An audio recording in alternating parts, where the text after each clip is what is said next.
apa yang menjadi respon atau ketertarikan Mas Paul dari awal? Mungkin saya sebenarnya dari pasar seni yang kita tahu ya, dan maksudnya yang saya kenal, kita pernah di sana dan pernah di beberapa tempat yang lain hingga hari ini di veteran. Kalau buat saya, lukis foto itu ibarat seperti latihan. Ya. Walaupun saya lukis foto dari lulus kuliah ya. Ya. Sampai sekarang wajah orang itu nggak ada yang mirip.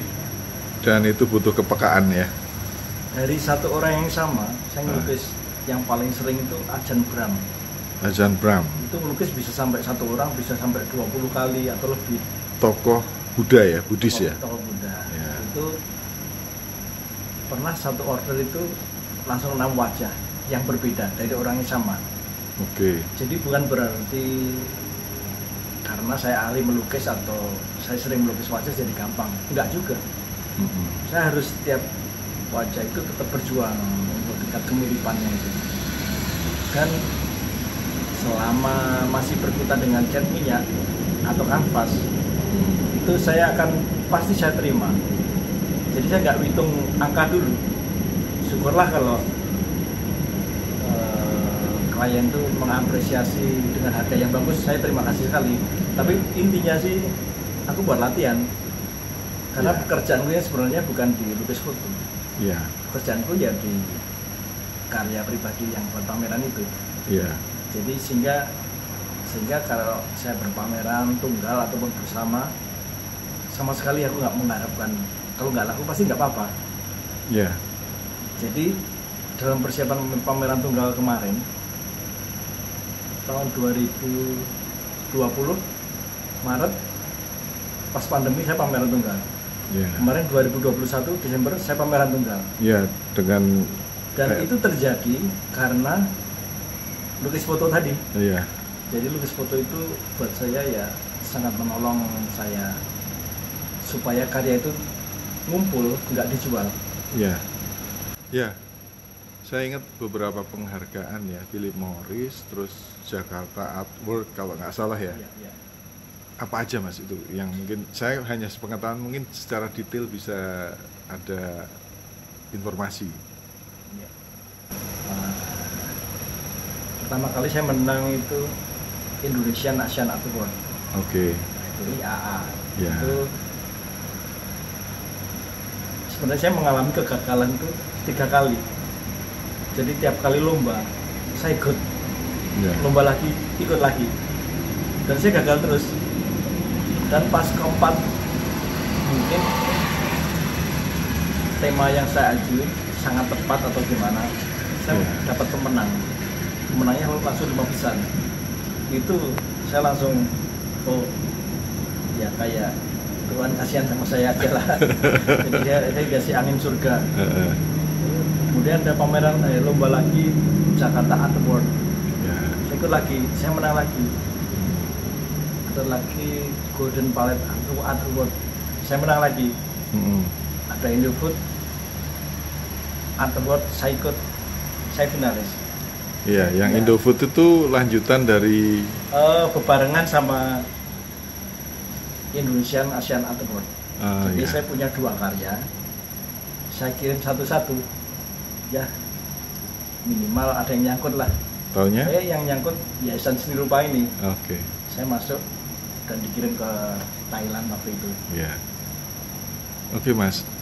Ya di tengah prestasi yang sudah diperoleh dan pandemi ini kan cukup lama gitu ya, 2 tahun lebih gitu ya.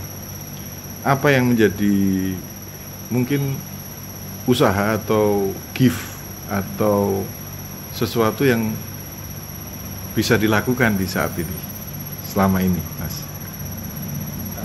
Sebenarnya yang kalau saya cerita mungkin agak nggak percaya, tapi kalau ada teman saya, ada Ames, ada Pak Sodik yang tahu bener siapa saya, yang ada di sekitar saya waktu itu, dan dia melihat betul.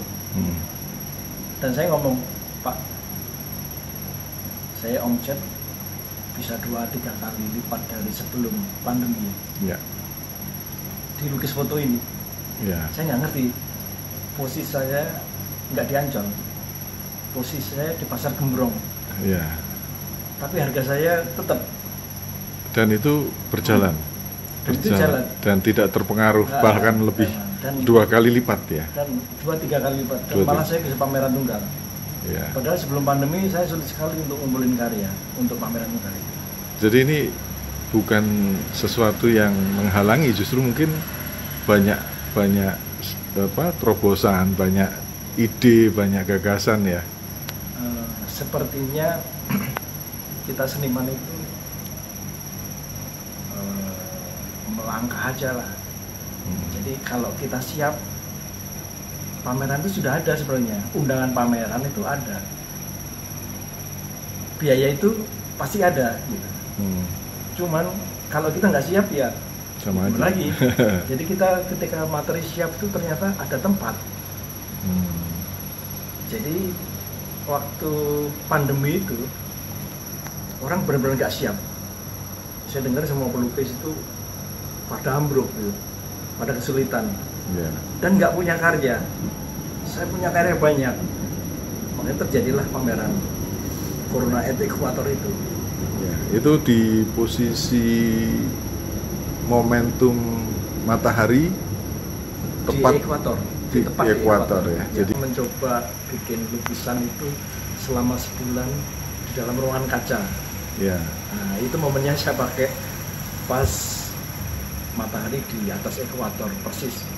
Ya. Jadi saya melukis selama sebulan dan itu saya tes dengan menghormati masa pandemi itu, yang melukis di rumah itu. Kalau orang kerja di rumah gitu, saya juga melukis di rumah dan itu bisa sebulan bisa dapat 7. Dan itu test case bahwa kita diperhadapkan pada satu, misalkan target ya, bukan target maksudnya, ada satu fokus untuk menyelesaikan itu, dikondisikan dengan tidak, itu ada hasil yang berbeda. Ini pengalaman saya ya. Iya. Saya punya pengalaman satu saat ada order lukis foto 6 biji dari seseorang. Dimana saya biasa kerja satu wajah itu kira-kira 2 minggu gitu maksimal. Tiba-tiba dengan 6 wajah kok saya bisa selesai dalam seminggu. Jadi satu wajah itu seminggu atau kurang. Dan ini ada pertanyaan, wah ini pasti asal-asalan atau kualitasnya kurang, mentang-mentang duitnya sudah ada. Tapi ternyata enggak, diakui oleh pemesan itu bahwasanya karya saya itu lebih bagus dari waktu yang lama. Dan ini pelajaran buat kita semua itu. Jadi artinya, oh ternyata mungkin karakter orang beda-beda ya. Iya. Kalau saya itu bukan mood berarti. under pressure itu malah gila itu. Oke. Waktu terbatas, saya tiba-tiba kayak tambah darah itu kalau adrenalinnya naik gitu. Game itu tambah darah ya, kerjanya lebih gila itu, dan ternyata bisa selesai dalam 1,5 bulan. Waktu pameran Ekuator dan ada pameran Pak Karno, Presiden pertama RI, di hadapan Senat Amerika. Ya. Dan mungkin yang sekarang akhirnya ada aktivitas di Museum Arsip. Ya. Mungkin bisa ada kronologi atau kisahnya nih, Mas. Ya. Ya. Yang memang pertama ada ide dari seorang budayawan Bapak Taufik Rashid tentang tema ini, bahwa tema ini sangat penting buat bangsa Indonesia. Ya. Cuman yang jadi masalah itu adalah tanggal 30 September. Cuman kejadiannya tahun 1960, bukan 65. Ya. Orang Indonesia kenalnya 30 September 65, itu PKI. Ya. Jadi orang sangat takut hari itu untuk dibesar-besarkan. tiba-tiba ingatan kita justru di 30 September 65 ya. 65. Padahal ada peristiwa di tahun 60. 60 lebih penting. Iya. Bahwasanya Pancasila dikenalkan oleh Soekarno di PBB untuk menjadi sesuatu hal baru setelah dunia mengalami perang dunia, menawarkan ideologi dari sila 1, 2, 3, 4, 5 ada di gambar itu. Nah, di lukisan itu, di pidato itu. Oke. Terus kemudian bulan 10 2021, bulan 10 tahun kemarin, Kepala Arsip Nasional itu mengusung salah satu tema ini, pidato PBB, untuk diusulkan ke UNESCO. Nah, cerita itu kemudian entah kenapa, entah gimana, tiba-tiba nyambung ke saya. Tentu sama Pak Taufik lah yang punya relasi. Nah, di mana Pak Paul sudah mengerjakan setahun lalu peristiwa itu. Dan dia sudah siap sekarang kalau pameran tunggal dengan cerita tentang Soekarno dan dengan diplomasi internasional. Jadi kita kasih lukisan-lukisannya seperti ini, terus langsung welcome banget itu. Kalau gitu langsung aja taruh di arsip. Dan sampai sekarang saya bawa ke sana, ya udah langsung bisa melengkapi museum Soekarno itu. Ya saya sebagai seniman ya malu-malu gimana. Jadi, soalnya gedungnya sebesar itu, ada 5 lantai. Jadi ternyata lukisan saya masih sangat kurang banyak. Dan apa ya, menarik sekali ya melihat pergerakan yang tak terduga dan tidak pernah diperkirakan sebelumnya. Apa yang dilakukan di Gembrong, melangkah ke veteran, dan sekarang di arsip. Dan tema-tema apa ini, Mas?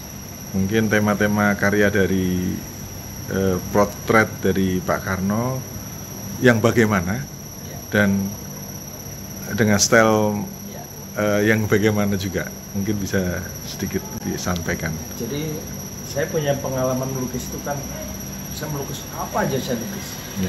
Mau melukis kertas, mau melukis kardus, melukis tembok, melukis batu, melukis orang, semua udah hampir saya lewati. Nah, terus semuanya menuju ke 3D, menuju ke 3 dimensi gitu. Kalau sepintas orang lihat foto kayak 3 dimensi. Nah, tiba-tiba saya memasukkan lagi satu lagi, bukan 3 dimensi, saya menyebutnya 4 dimensi. Saya memasukkan unsur waktu dalam karya saya itu. Jadi Soekarno dalam diplomasi internasional tentu hitam putih kan foto zaman dulu. Saya masukkan ruangan-ruangan yang sekarang. Hari ini ya. Nah, jadi saya masukkan suasana hari ini. Ada 3 dimensi, terus ada waktu yang berbeda. Tiba-tiba ada di meja ada laptop, kayak gitu kan. Itu karya-karya yang dimensi yang berbeda itu. Ada unsur waktu di situ. Kali ini plesetannya serius ya. Sebenarnya dari dulu saya itu serius. Bukan orang dikiranya plesetan. Mr. Pintu serius itu. Ketawanya serius ya. Serius ketawa maksudnya. Ada mebel yang memang mebel kontemporer, mebel kekinian ya. Nah, itu yang memang paradok yang menarik. Oke, Mas, mungkin kita bikin seri nanti.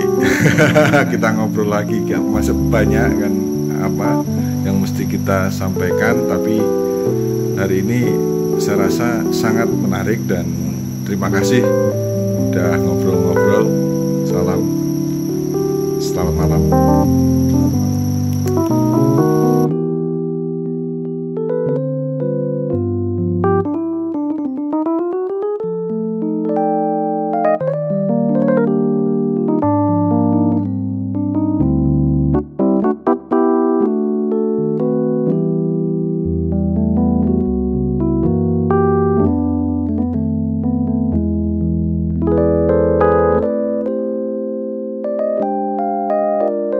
kasih.